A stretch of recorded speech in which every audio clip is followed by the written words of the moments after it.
Welcome to Drift to Sleep.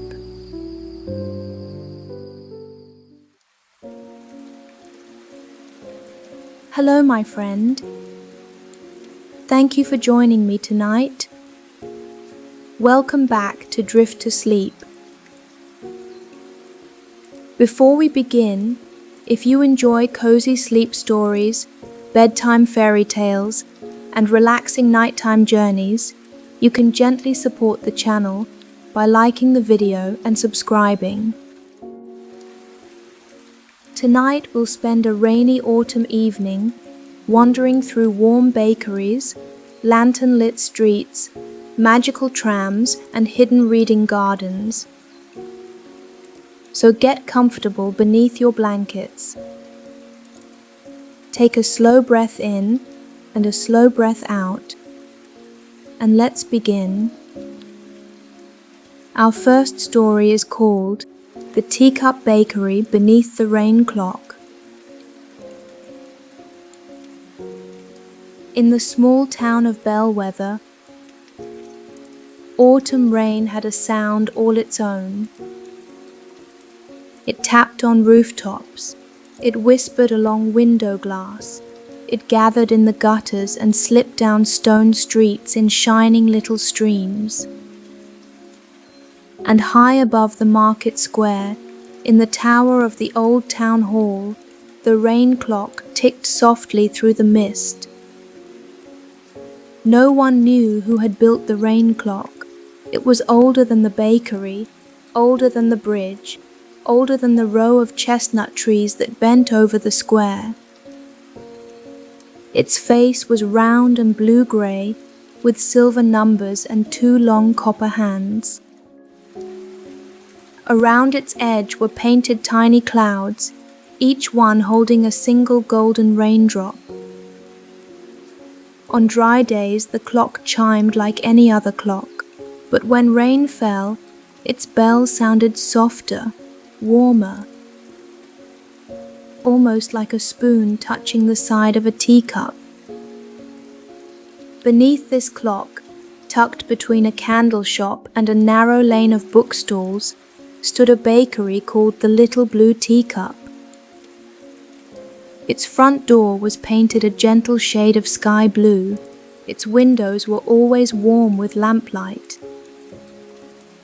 And on autumn mornings, before most of Bellwether had opened its shutters, the bakery already smelled of butter, cinnamon, toasted oats, and fresh bread. The baker's name was Mira. She was not the loud sort of baker who shouted greetings across the square or clapped flour from her hands in great clouds. Mira was quiet, steady, soft-spoken. She knew how to listen to dough as it rested. She knew when pears were just ripe enough for tarts. And she knew that on rainy days, people needed extra warmth in small, ordinary ways. A little more spice in the tea, a thicker blanket over the knees, a pastry served on a warmed plate. That morning, Mira woke before dawn to the sound of rain on her roof. She lay still beneath her quilt for a few moments, listening. The rain was not heavy, it was not wild, it was slow and even, the kind of rain that made the world feel tucked in. Mira smiled in the dim room. "A good baking rain," she whispered. Then she sat up, wrapped a shawl around her shoulders, and slipped her feet into wool slippers. The floorboards were cool beneath her. The air smelled faintly of lavender from the little sachet hanging beside her bed. Outside, the rain clock chimed 5 gentle notes. Tin, tin, tin, tin, tin. Each note drifted softly through the wet morning. Mira rose and began her day.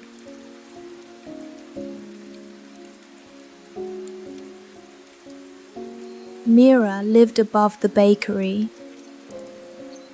A narrow wooden staircase led from her tiny apartment down into the kitchen below.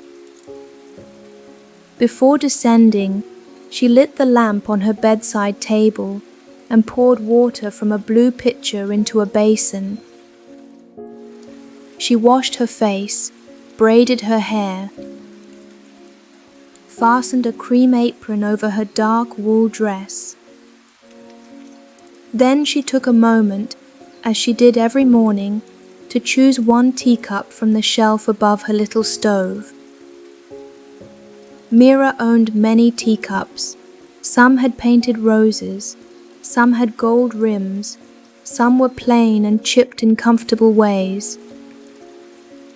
But on rainy mornings, she always chose the same one, a small blue teacup with a white cloud painted inside the rim.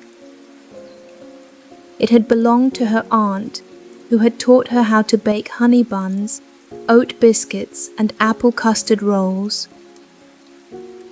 Mira placed the cup on a tray beside a tiny pot of black tea. Then she carried both downstairs. The bakery kitchen was cool and dark when she entered. She lit one lamp, then another. Soft golden light spilled across the wooden counters. Copper pans glowed from their hooks. Sacks of flour leaned sleepily against the wall. Jars of sugar, raisins, walnuts, and dried apples stood in neat rows along the shelves. Mira opened the back door just a little to let in the morning air. Rain scented the kitchen immediately. Fresh stone, wet leaves, cold sky. She breathed it in. Then she closed the door and put the kettle on. While the water warmed, she checked the dough she had left to rise overnight. It waited beneath a cloth in a deep ceramic bowl. When she lifted the cloth, the dough had risen beautifully, soft and round as a pillow. "Good morning," she said to it. The dough, being dough, did not answer, but it looked very pleased with itself. Mira dusted the counter with flour and turned the dough out gently. She pressed it with the heels of her hands, folded it, turned it, pressed again. The rhythm soothed her. Push, fold, turn, push, fold, turn. Outside, rain continued tapping the bakery windows. Above, the rain clock chimed the half hour with 3 low notes. Mira began with cardamom breakfast rolls. She rolled the dough flat, brushed it with melted butter, and sprinkled it with brown sugar, cardamom, cinnamon, and a little orange zest. Then she rolled it into a long spiral and sliced it into rounds. Each piece revealed a swirl of spice. She placed them in a buttered pan, where they nestled close together like sleepy little pillows. Next came pear scones. She cut cold butter into flour until it became soft crumbs. She added chopped pears, cream, and a spoonful of honey. The dough came together beneath her hands. She shaped it into a circle, cut it into wedges, and brushed each one with milk. After that, she prepared something new. A recipe she had been thinking about for several days. Rainberry tea cakes.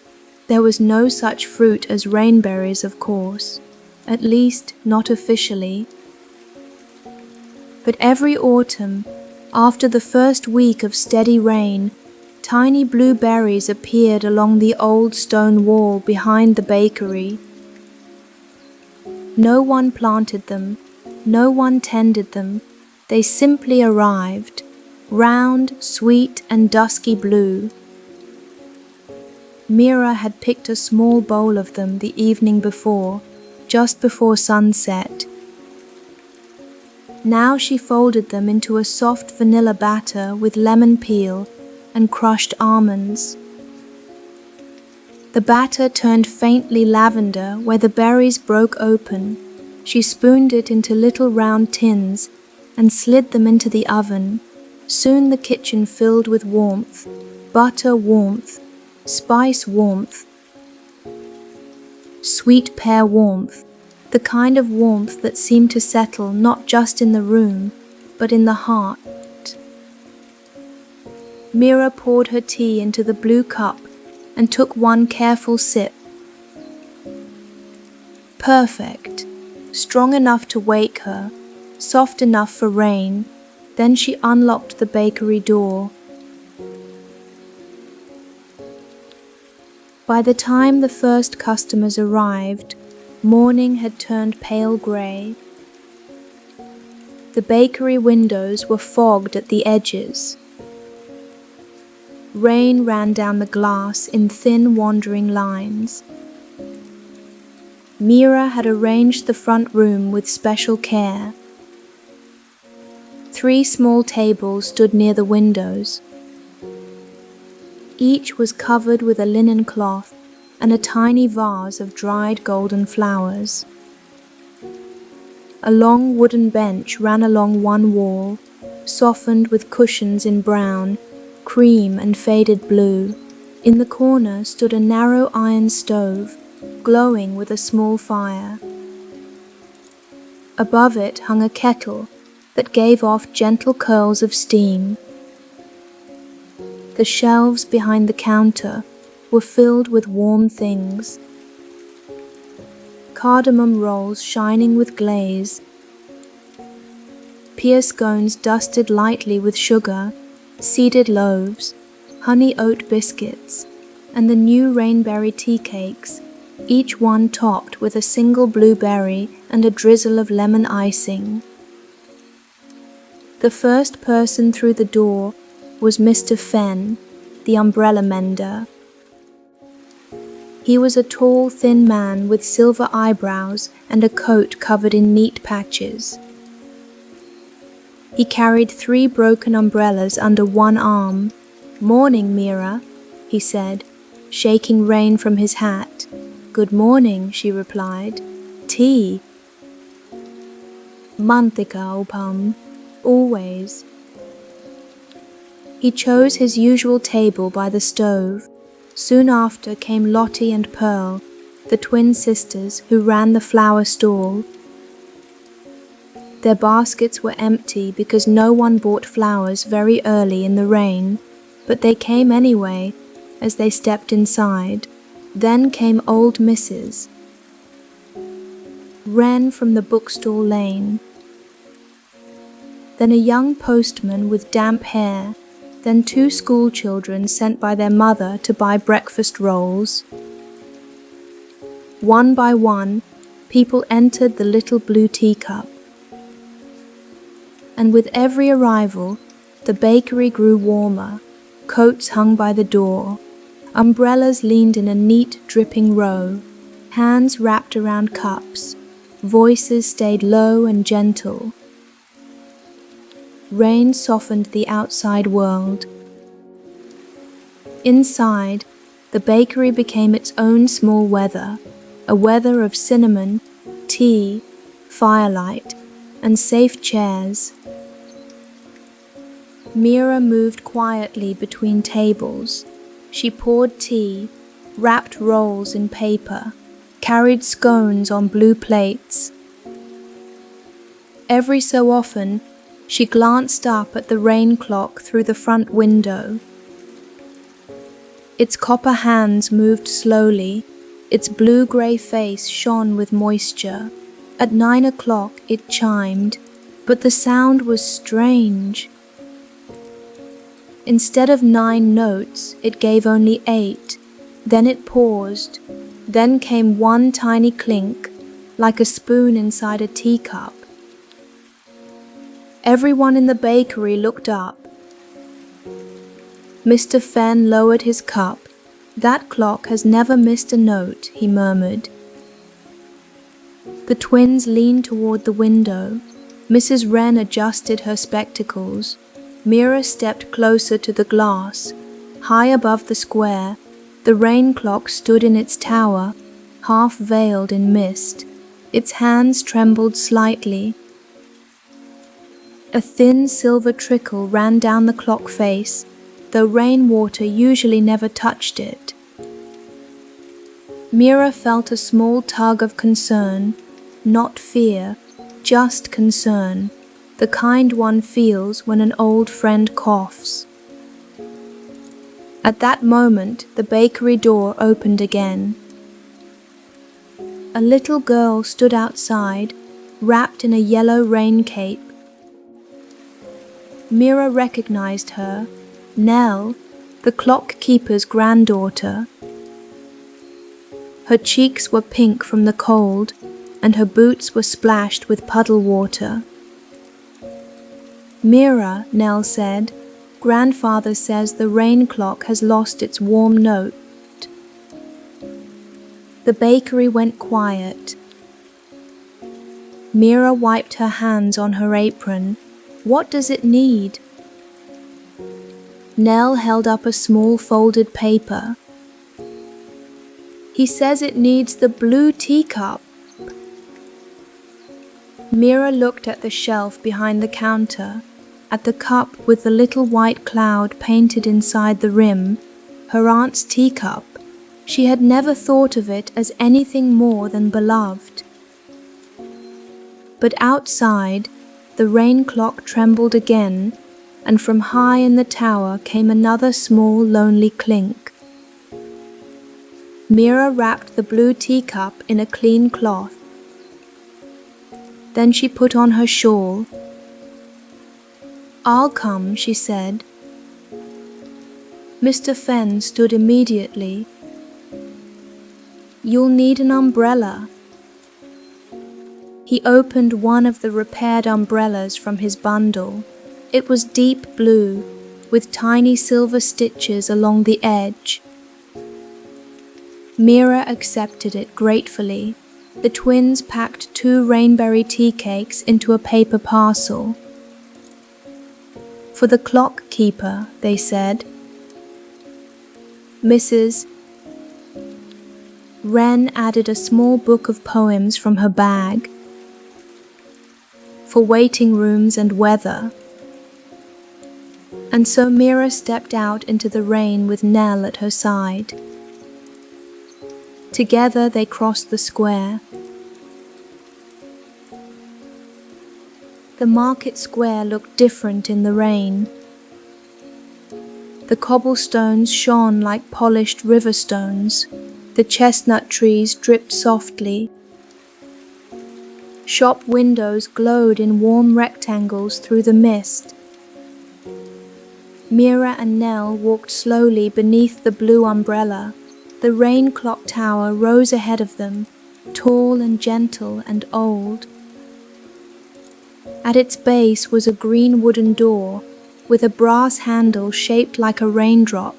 Nell opened it. Inside, a spiral staircase curved upward.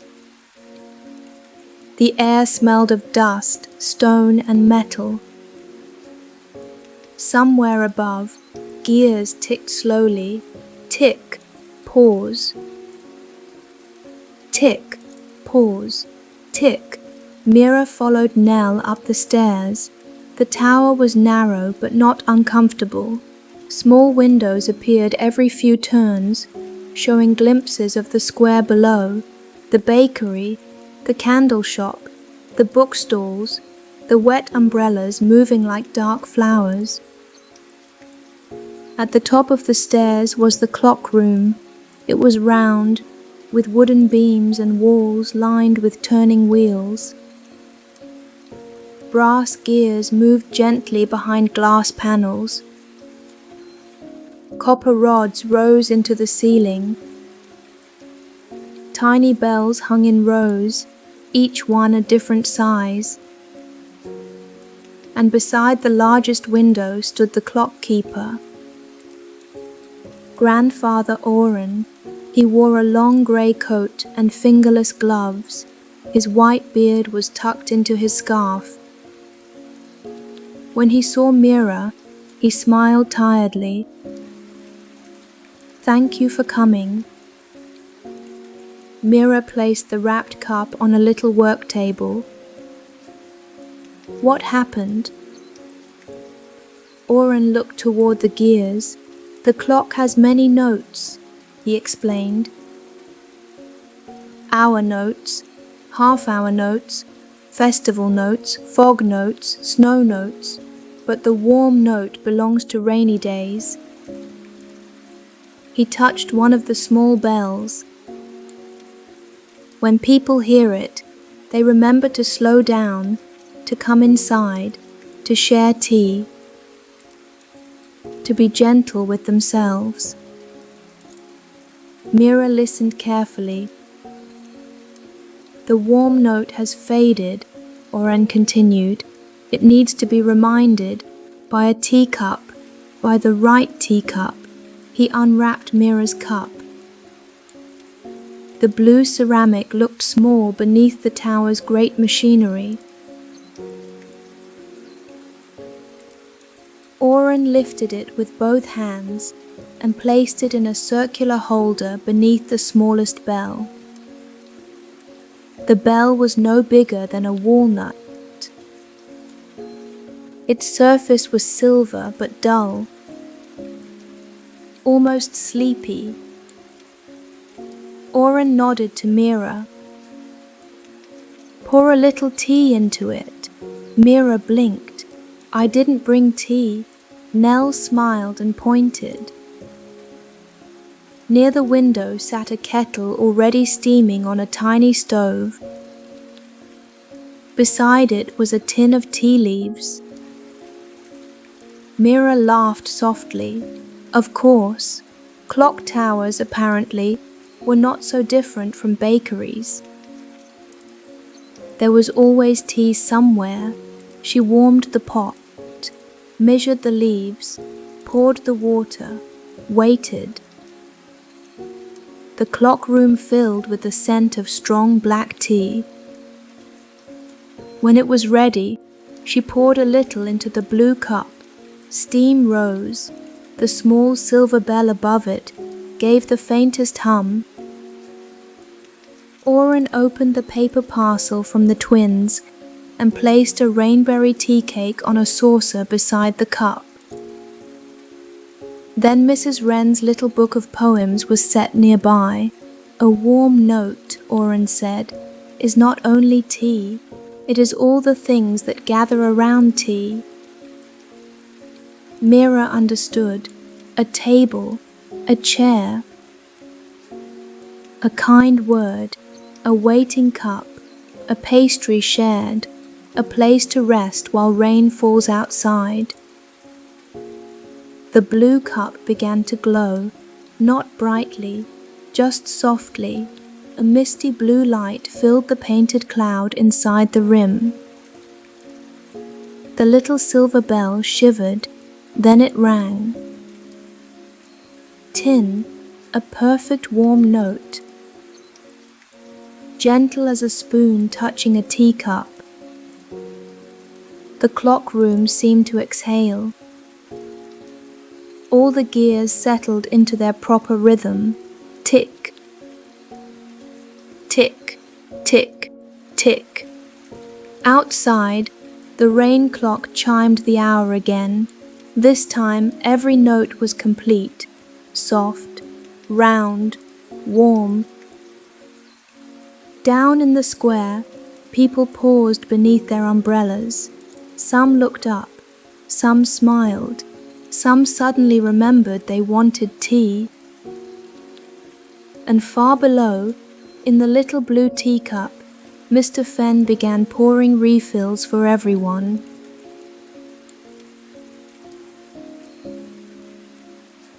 Mira, Nell, and Grandfather Oren stayed in the clock room for a little while. The rain tapped softly against the high windows. The gears turned with a calm and steady sound. Nell cut the rainberry tea cake into 3 small pieces with a pocket knife. They shared it beside the kettle. The cake was soft and fragrant. The berries tasted bright and sweet. Grandfather Oren closed his eyes after the first bite. "Ah," he said. "That is weather made edible." Mira smiled. She liked that. Outside, the town moved slowly through the rain. From the high tower, Mira could see everything. She saw the candle maker lighting his front window. She saw a woman pause to help a child adjust his hood. She saw Mr. Fenn leave the bakery briefly to fix the ribs of a stranger's umbrella beneath the awning. She saw the twins place a small jar of flowers outside their stall, free for anyone who needed cheer. The warm note was working. Or perhaps it was simply reminding everyone of something they already knew. Rainy days were softer when shared. After finishing their tea, Mira carefully lifted the blue cup from its holder. The small silver bell above it remained bright now, awake and shining. Oren bowed to the cup, then to Mira. "The clock thanks you." Mira touched the cup gently, "And I thank the clock for needing tea." When she and Nell returned to the square, the rain had softened into mist. The bakery windows glowed across the cobblestones. Inside, every table was full, but no one seemed crowded. People had made room. Someone had pulled an extra stool near the stove. Someone else had placed a chair beside the window. Mr. Fenn was serving tea with great seriousness, though he had spilled a little on his sleeve. The twins were laughing. Mrs. Wren was reading aloud from her little book of poems. When Mira entered, everyone looked up. Then they applauded softly, not loudly, just a warm patter of hands, like another kind of rain. Mira blushed. "The clock is well," she said. "That calls for more tea cakes," said Mr. Fenn. So Mira returned to the kitchen. She took down bowls, measured flour, cracked eggs, folded in the last of the rainberries. But this time, she made the cakes slowly, with the bakery door open and the sound of conversation drifting in. Nell sat at the counter, swinging her feet. Grandfather Oren arrived later, carrying a small polished bell. He hung it above the bakery door, "For days when the clock is too far away," he said. The bell rang once when he touched it. Tin. The same warm note. Mira looked around the bakery, at the rain-streaked windows, the glowing stove, the teacups, the damp coats, the kind faces, and she felt something settle gently inside her, like dough rising beneath a cloth, like tea warming in a cup, like rain finding its way home. By late afternoon, the rain had nearly stopped. A pale silver light spread across Bellwether. The market square was quiet again. The chestnut trees dripped slowly. The cobblestones reflected the soft glow from shop windows. Mira stood at the bakery door with her blue teacup in her hands. Above her, the new little bell rested in its place. High above the square, the rain clock chimed 5. 5 warm notes floated down through the mist. tin, tin, tin, tin, tin. Mira smiled. The sound seemed to pass through every corner of town, through the candle shop, through the bookstall lane, through the flower stall, through the bakery kitchen, where the last tray of tea cakes cooled beside the oven. That evening, after the final customer had gone home, Mira wiped the tables and swept the floor. She folded the blankets, stacked the plates, banked the stove fire until it glowed low and gentle. Then she made one final cup of tea. She sat by the front window, watching the square grow sleepy. The blue teacup felt warm between her palms. Inside its rim, the tiny painted cloud seemed a little brighter than before. Mira took a slow sip.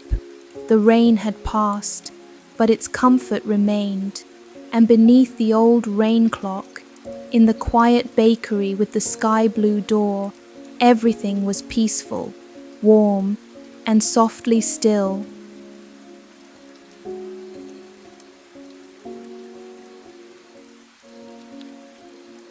And now, as the warm ovens cool and the last teacups are washed for the evening, we'll leave the little blue teacup behind.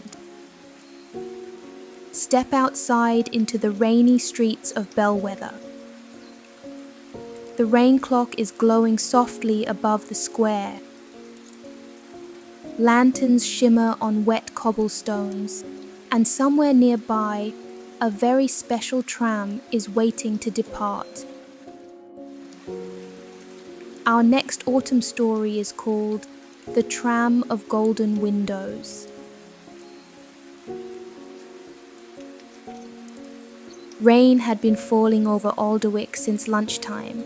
Not a storm, not a downpour, just a patient autumn rain, the kind that polished cobblestones until they shone, the kind that made rooftops gleam silver beneath cloudy skies, the kind that encouraged people to linger a little longer in cafes, bookstores, and bakeries. You stood beneath the glass canopy of the Hill Market station, with your hands tucked comfortably inside the pockets of your coat. Around you, the city moved slowly through the drizzle. Umbrellas drifted along the sidewalks like colourful mushrooms. Shopkeepers adjusted signs outside their doors. Street lamps were already glowing, though afternoon had not quite ended. A soft bell rang somewhere nearby. Then came the sound you were waiting for, the gentle hum of the golden tram. It appeared through the mist with warm amber lights glowing behind wide windows. Its brass rails gleamed. Its polished wooden trim reflected the rain, and as it rolled toward the station, it looked less like public transportation and more like a cozy sitting room traveling through the city. The tram slowed. The doors opened. Warm air drifted outward. It smelled faintly of cedarwood, old books, and rain-damp wool. You stepped aboard. Immediately, the outside world seemed farther away. The seats were upholstered in deep green fabric. Small brass lamps glowed above every row. The windows framed the rainy city like paintings. A handful of passengers sat quietly throughout the carriage. A woman knitted a scarf near the front. A gentleman read a newspaper beneath a brass lamp. 2 students shared a box of pastries near the back. The conductor smiled as he clipped your ticket. "Perfect weather for a tram ride," he said. You couldn't help but agree.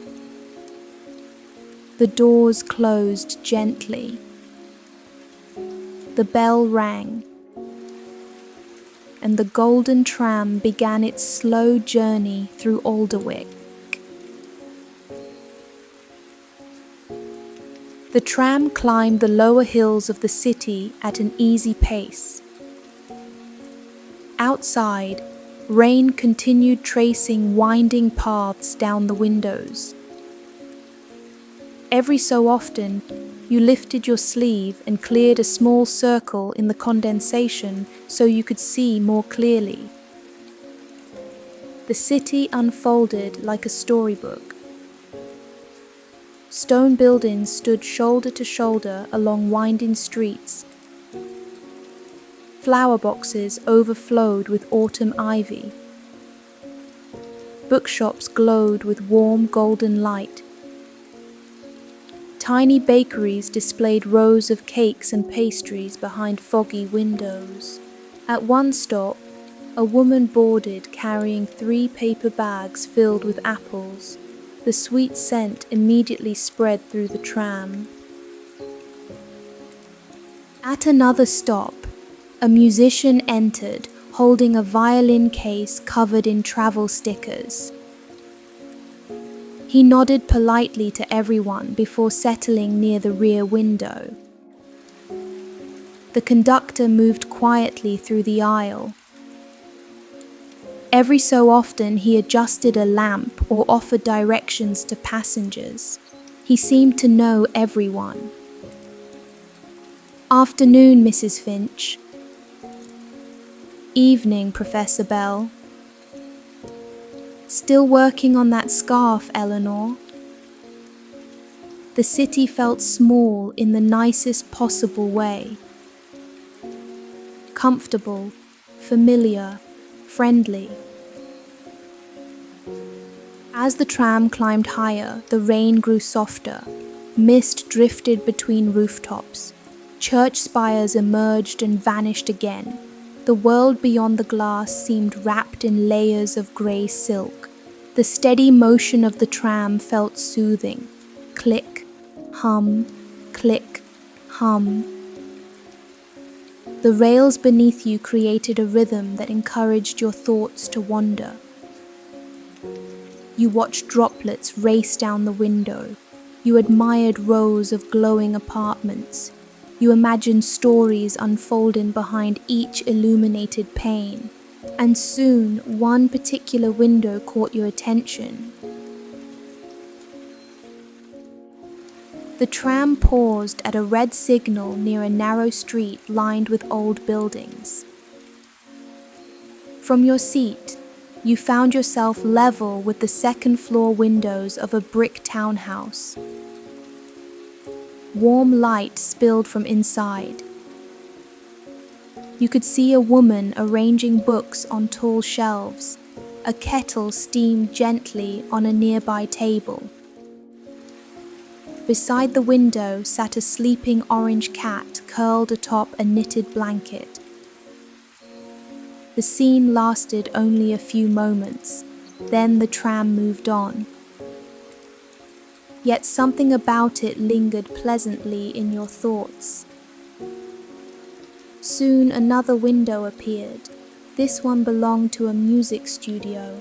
Several lanterns hung from the ceiling. A young harpist sat beside the glass, practicing a melody. Though you couldn't hear a note through the rain, you imagined the sound, gentle, flowing, soft as falling leaves. The tram continued. Window after window revealed tiny glimpses of life. A family sharing soup, a tailor sewing by lamplight, an elderly man watering plants in a conservatory, a child painting autumn trees. Each window felt like a brief invitation into another cozy world. None lasted long, but perhaps that made them even more special. The city seemed full of little stories, and the tram allowed you to peek at them just long enough to appreciate them. Eventually, the tram reached the upper district. This part of Alderwick was quieter. The streets curved around the hills. Stone staircases connected hidden lanes. Small courtyards appeared unexpectedly between buildings.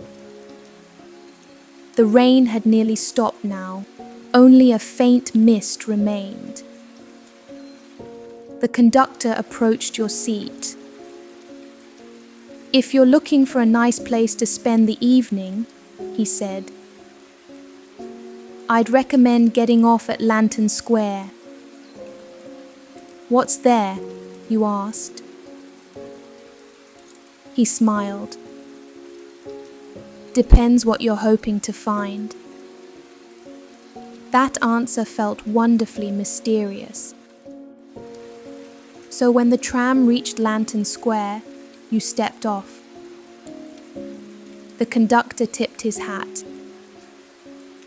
"The city is full of hidden corners," he said. "Take your time." Then the tram rolled away into the mist. Lantern Square was smaller than you expected. At its center stood a fountain decorated with bronze leaves.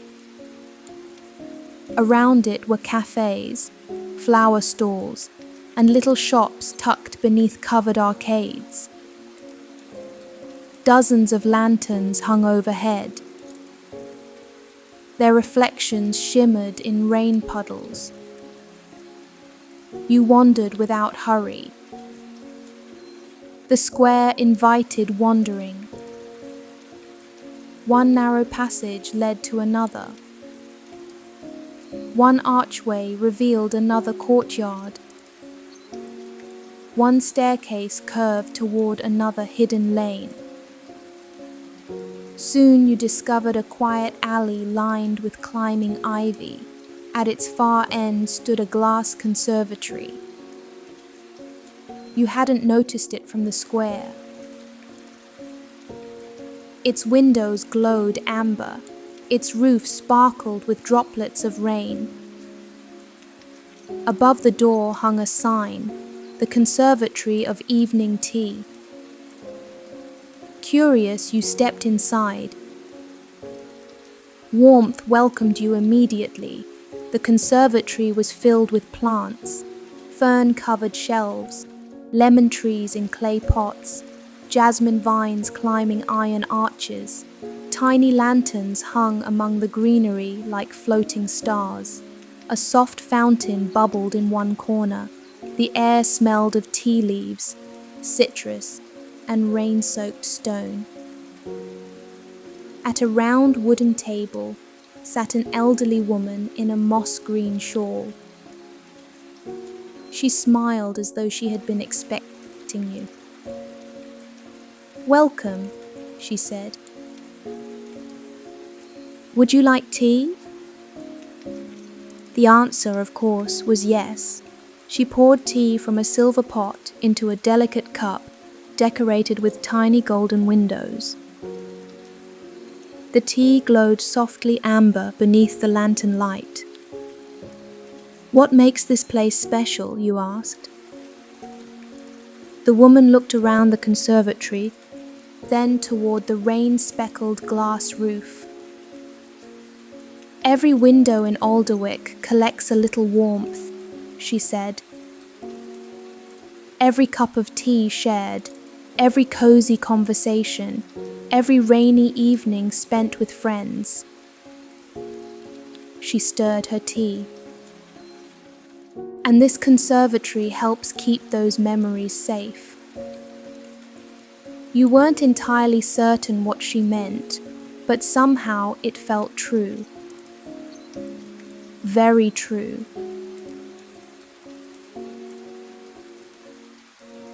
You spent the rest of the evening inside the conservatory. Rain tapped gently overhead. The fountain whispered. Lanterns glowed among the leaves. A small tray of pastries appeared beside your tea.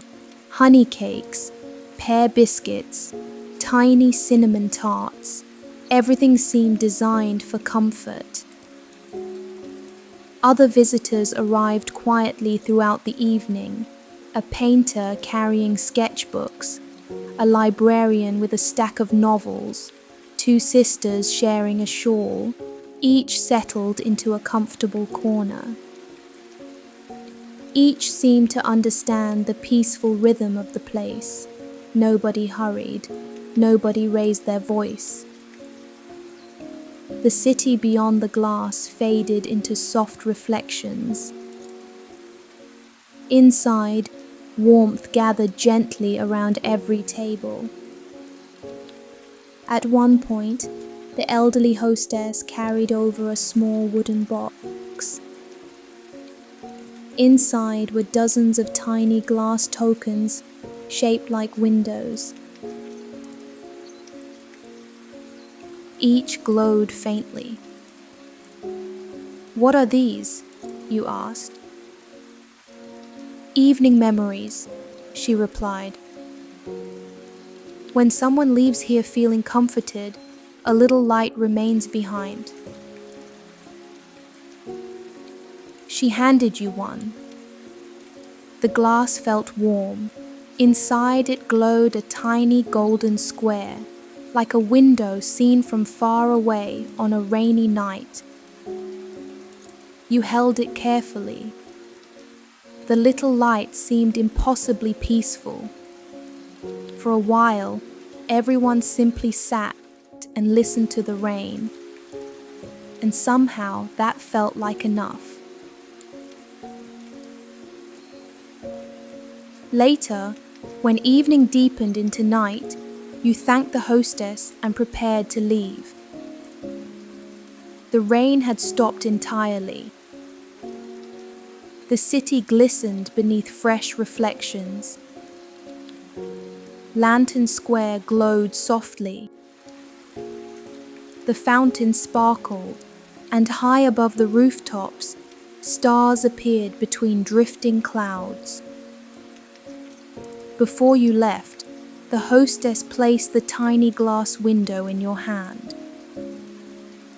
"A reminder," she said. "Of what?" "That warmth is never very far away." You slipped the token safely into your pocket. Then you began walking back toward the tram station. As you crossed the square, you glanced back once more. The conservatory of evening tea seemed almost hidden now. Its amber windows glowed quietly among the ivy. Like a secret, like a memory, like a place waiting patiently for the next rainy afternoon. And somewhere in the distance, you heard the bell of the golden tram, soft, warm, and welcoming. And now, our story has come to its quiet end. The golden tram has finished its evening route. Its brass lamps have grown dim. Its passengers have gone home. The streets of Alderwick are peaceful beneath the stars. The rain has faded. The windows glow softly across the hills. And inside the conservatory of evening tea, the lanterns are burning low. The fountain still whispers. The lemon trees are resting. And the tiny glass windows are keeping their gentle memories safe until morning. The city lights are growing softer now. The tram has completed its evening route. Rain glistens on the windows. And beyond the winding streets, another cozy destination awaits, a place of lantern paths, hidden gardens, and shelves filled with stories. So let's continue our autumn walk. Our next story is called The Autumn Bookshop Walk.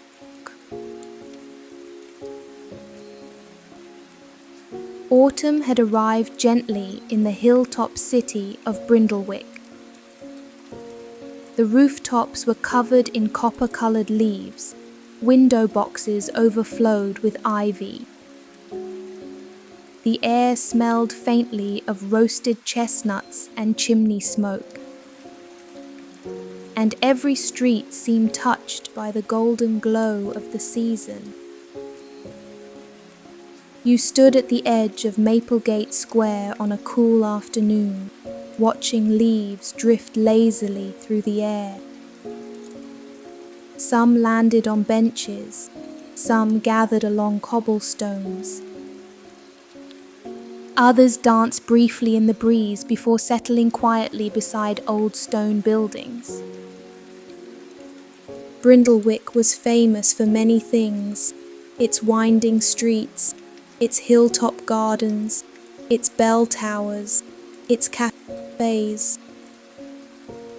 But most of all, it was famous for books. Books seemed to live everywhere here. They filled shop windows. They rested on cafe tables. They appeared tucked beneath arms and balanced inside bicycle baskets. Stories drifted through Brindlewick almost as freely as the autumn leaves. You had arrived this morning with a simple plan: spend the day walking, explore the city, and if fortune smiled upon you, find the legendary bookshop known as the Turning Page. Nobody seemed entirely certain where the shop was located. People simply said things like, "You'll find it when you're ready," or "It tends to appear at the right moment," or "Try following the lantern signs." None of those answers were particularly helpful. Still, they made the search feel wonderfully mysterious, and mysteries, especially cozy ones, suited autumn perfectly. You adjusted your scarf and began walking.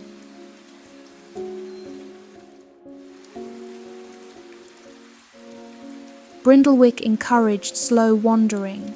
The streets curved unexpectedly. Staircases connected hidden terraces. Stone archways opened into tiny squares, filled with benches and flower pots. You followed whichever path seemed most inviting. There was no hurry. The day felt made for strolling. Soon you discovered a small tea stall tucked beside a fountain. A chalkboard sign listed several autumn blends: cinnamon pear, maple chai, roasted apple spice, golden oat tea. You chose the maple chai.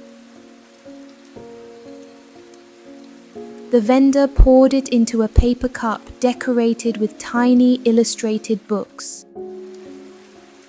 Steam rose into the cool air. The scent of spices followed you as you continued walking. Nearby, a baker arranged pumpkin pastries in a window display. Across the street, an elderly violinist played a gentle melody beneath a chestnut tree. Children chased leaves through a courtyard. A tabby cat slept peacefully atop a bookstore windowsill. Everywhere you looked, the city seemed perfectly content with itself. The tea warmed your hands, the scarf protected your neck from the breeze, and the slow rhythm of your footsteps felt deeply relaxing. Eventually, you found a narrow lane lined with second-hand bookshops. Each one looked inviting. Stacks of books filled display tables. Handwritten signs pointed toward reading nooks and poetry shelves. One shop specialized entirely in travel journals. Another sold antique maps. A third contained nothing but fairy tales. You spent a pleasant half-hour exploring, running your fingers across cloth-bound covers, reading titles, admiring illustrations, listening to the gentle rustle of turning pages. The world outside seemed quieter inside a bookshop. Almost softer, And perhaps that was why Brindlewick loved books so much. They gave people little places to rest, just as comfortable as a favourite chair, or a warm blanket, or a cup of tea. Eventually you returned to the street, and that was when you noticed the first lantern sign, a small brass lantern hanging from an iron bracket. Beneath it was a painted arrow. No words, just an arrow pointing toward another narrow lane. Curious, you followed it.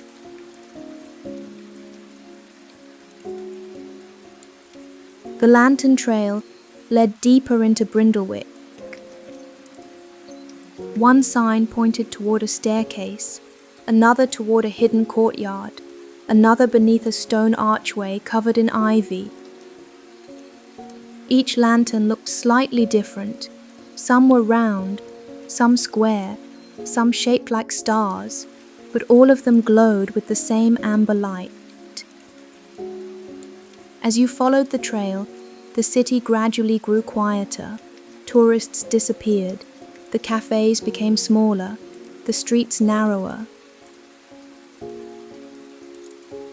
Soon you found yourself walking through a residential district where ivy climbed brick walls and flower pots lined every doorstep.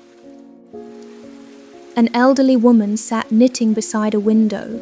A man swept leaves from his front steps. Someone nearby was baking bread. The scent drifted through the cool afternoon air. You passed a tiny square where 3 enormous maple trees grew around a circular bench. The ground beneath them was covered with golden leaves. A pair of readers sat there quietly, each absorbed in a book. The scene looked so comfortable you almost joined them. But another lantern sign waited at the far end of the square. So you continued onward. The path eventually led toward the edge of the city. Here the buildings opened onto a series of terraced gardens. Stone pathways wound between flower beds and hedges. Wooden benches overlooked distant hills. Autumn flowers still bloomed in sheltered corners. The lantern signs continued, one after another, guiding you gently forward. At the highest terrace stood a gate. Its iron arch was decorated with climbing roses and bronze leaves. A sign hung above it. The letters were small, elegant, and beautifully painted. It read, "The Garden of Borrowed Stories." You stepped through. Immediately the world seemed quieter, not silent, just peaceful, as though the garden itself encouraged softer voices. Curving paths wandered between hedges and reading alcoves. Small lanterns hung from tree branches. Books rested on tables beneath pergolas. Comfortable chairs sat waiting beside fountains, and everywhere people read quietly beneath the autumn sky. You had never seen anything like it.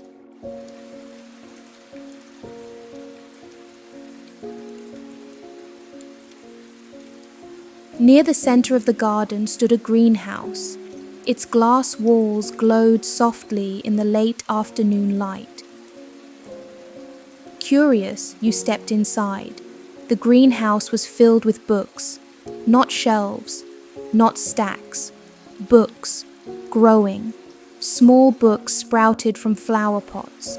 Others bloomed among climbing vines.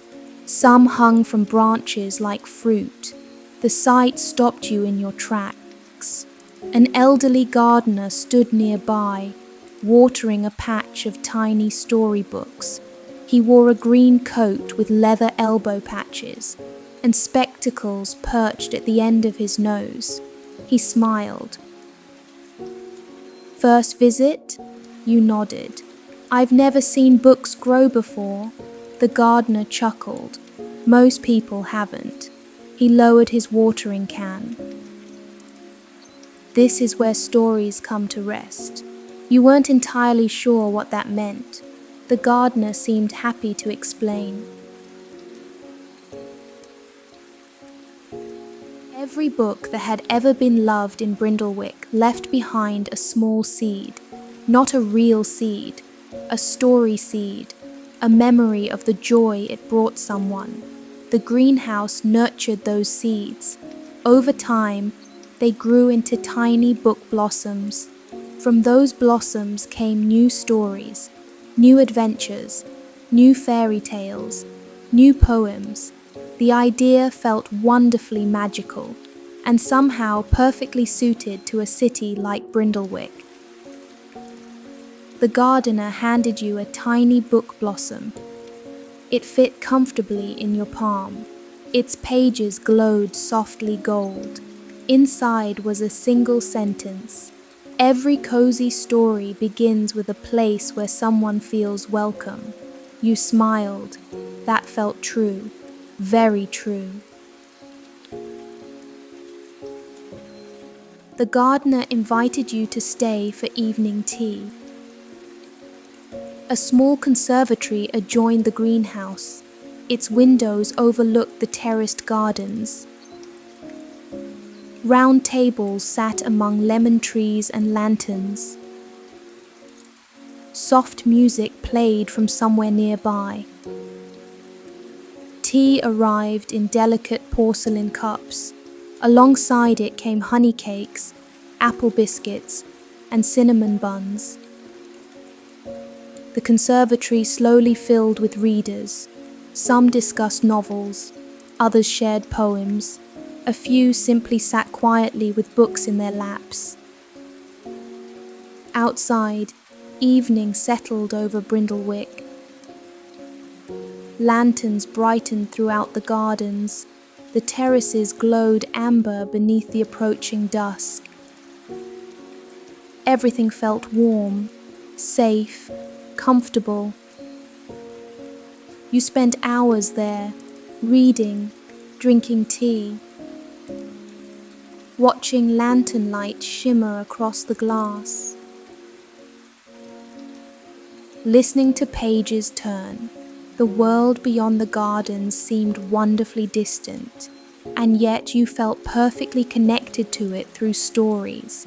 Every book represented someone else's journey, someone else's memory, someone else's cozy place, and together they formed something beautiful, a community built from imagination.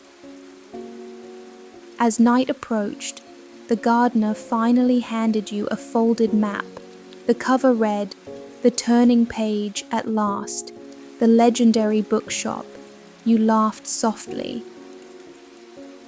"Where is it?" The gardener pointed toward the city lights below. "Everywhere." You looked at him, confused. He smiled. "The turning page isn't one shop." He gestured toward the readers, the gardens, the lanterns, the greenhouse, the city itself. It's every place where stories are shared. And somehow that answer felt exactly right.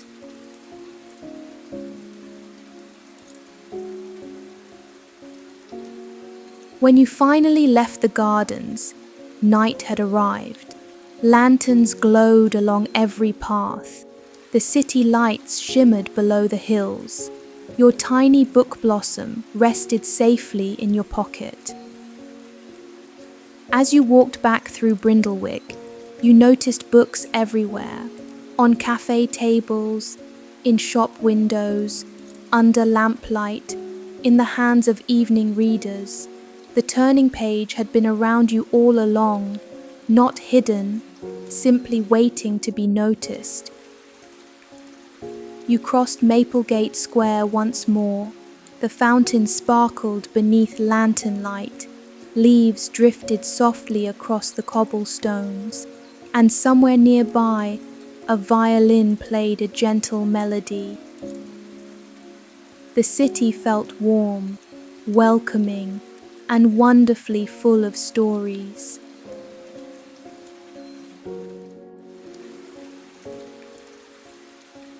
And now, our story has come to its quiet end.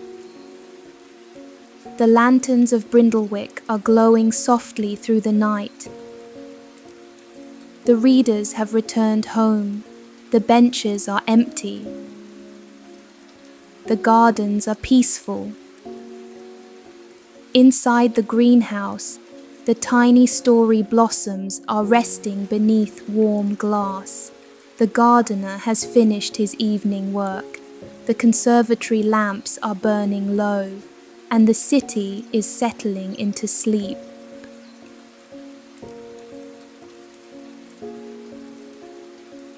Our autumn journey through the city has come to a peaceful end. The bakery lights have dimmed, the tram has returned to its station, and the reading gardens are settling beneath the stars. Thank you for spending part of your evening with Drift to Sleep.